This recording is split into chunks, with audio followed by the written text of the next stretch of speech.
Look at me. See, I'm Dude, all knotted up here. dude, not only that, I mean, that's an aggressive combo. Aggressive. I like that. It's aggressive. You got the power, it's aggressive. You're out there, you're saying, that's right. I got a bold blue with a power yellow.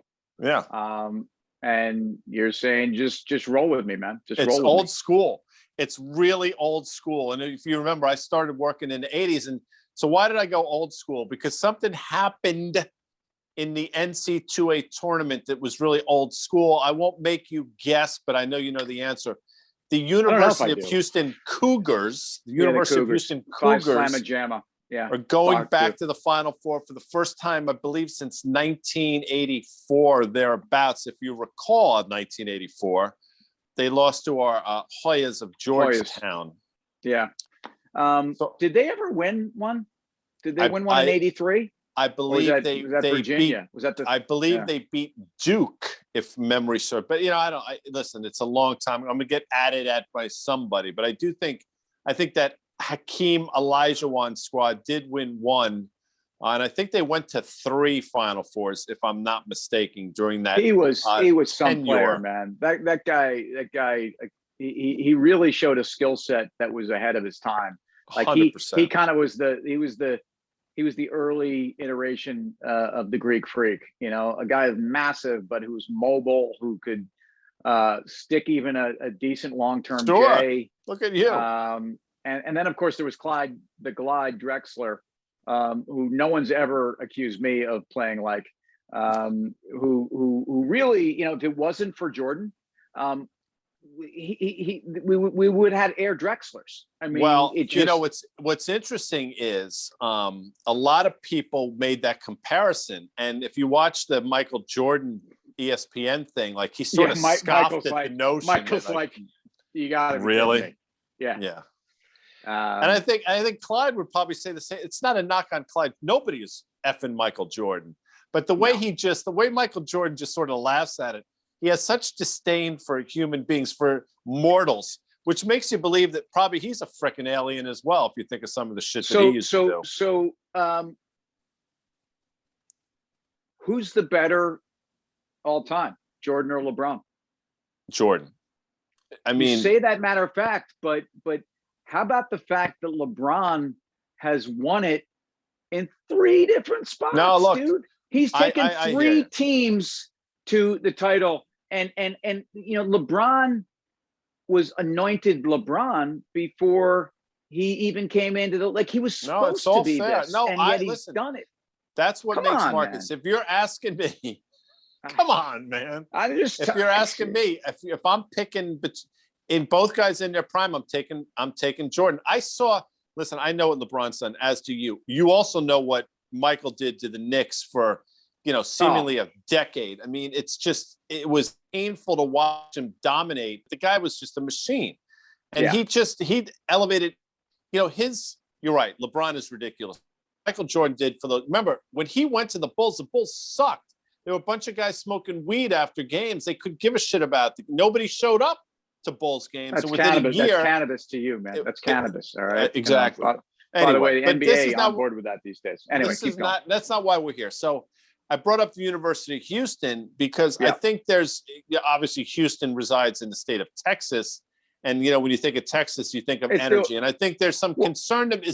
My question to you, energy trade pausing over, or just, we'll see in a month when significantly higher again? So, look, Houston's the capital of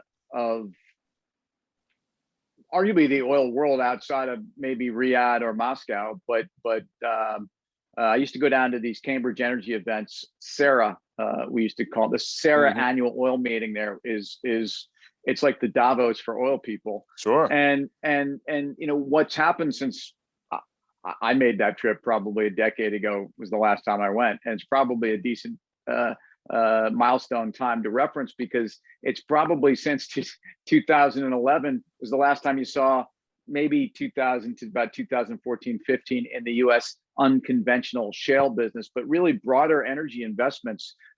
You haven't seen major investments in energy in a long time. And so we're coming out of this COVID thing, and travel getting, is I think we're going to overshoot in terms of the pent up demand, and that means Americans on the road this summer. Did you say? Did you say Travelgeddon? Like Armageddon, Sharkmageddon, all those Mageddons? Yeah, I did. Do you have a problem with that term? Do you like it? No, I don't. I have no problem. You snuck it in, like you just sort of. Typically, when you do something like that, like I'll do is I'll pause to sort of set it up. You just went. No, you'll do what you just did. You'll pause. Right. You'll exactly emphasize. Sometimes you'll quote that you are highlighting a particular part of the sentence. I know what you do. I've been on TV with you for 15 years, man. And you just zipped right through, which I like. Well, I think, the fact that you did that speaks to how matter of fact you are. It's like assured. Fuck it, are you saying cocky? Travel again. Are you saying cocky? No. Are you saying assured? You're almost. If I wanted to say cocky, I would have said cocky. That's not what I said. I said you're confident. That's a different word. Has a different connotation. So I have conviction about the energy trade, Guy Adami, and I have conviction that this OPEC plus and add the U.S. It's really OPEC plus meeting, but this week is OPEC plus, and I think the extension of the cuts into June. Effectively, the good news from the last meeting is something that's going to give oil a boost again. I think energy securities have had a huge run, but I do think that the oil services, some of the drillers, but like any weakness in the best of breed, like an EOG, I think should be bought. Can Exxon go higher? Yeah, it can. It's interesting, you've mentioned this, and I talked about Katy Perry's great song, that the Wrecking Ball that she did so well in that video. It's not Katy Perry, dude. It's Miley. It's Miley. Right. That's what I said. She, they're very different. I got a ton of time for Katy Perry and Fireworks. That's her song. Yes, another great Hannah Montana song. But I bring it up because you've mentioned a number of times over the years how a rally in the U.S. dollar acts as a wrecking ball for some of these trades, and I think it's maybe that's been some of the headwinds that energy has faced over the last couple of weeks. It's a stealth rally in the dollar, which we'll see how long it lasts. I mean, it certainly feels as though it's got some legs, but I'm hard pressed to believe it can go much higher. And I think if the dollar were to sort of pull back, I think that would unleash some of the pent up demand for these energy shares. We'll see. So I agree. I think the dollar's now overdone to the upside. And so as far as energy goes, Houston, we don't have a problem. And as it relates to the Cougars, look, every team's, it's great to see a little success coming out of Texas. It's been a tough time down there. Who was the coach? Guy Lewis. Guy Lewis. Who just really, that team should have won an NBA championship. Forget about a college. That was ridiculous. Who else was on that squad? Michael Young and Reed Geddes. Reed Geddes. You like that, Paul? Reed Geddes. Yeah, no, that's tremendous. And then there was a guy who's kind of like the Rick Mahorn of that team. There was a bruiser who I'm going to come up with the name. It's going to haunt me. Maybe the folks out there in commercial break audience will help me out with that. Yeah, give us that University of Houston, that those early 80s, 83, 84 teams. And while you're at it, there may be a debate over LeBron or Michael, but give us the best college basketball team of all time.